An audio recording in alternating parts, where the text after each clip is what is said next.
तिला नको त्या ठिकाणी स्पर्श केला आणि विदेशी महिलेसोबत भारतात भयंकर घडलं. पुढे पाहून हदराल.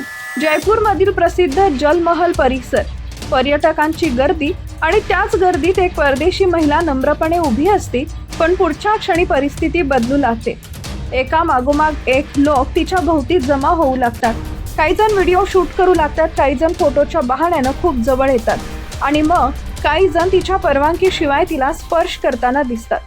महिलेच्या चेहऱ्यावर स्पष्ट अस्वस्थता दिसत होती. ती गर्दीतून बाहेर पडण्याचा प्रयत्न करत होती, पण गर्दी वाढतच होती. हे सगळं मोबाईलमध्ये रेकॉर्ड होत होतं आणि काही वेळातच हा व्हिडिओ सोशल मीडियावर व्हायरल झाला. व्हिडिओ समोर येताच लोक संतापले. अतिथी देवो भव म्हणणाऱ्या देशात अशा घटना घडत असल्यानं अनेकांनी नाराजी व्यक्त केली. काहींनी याला साधी उत्सुकता म्हटलं, तर अनेकांनी ही मर्यादा ओलांडणारी वागणूक असल्याचं सांगितलंय. या घटनेनं पुन्हा एक प्रश्न उभा राहिला. भारतात येणारे पर्यटक खरोखर सुरक्षित आहेत का?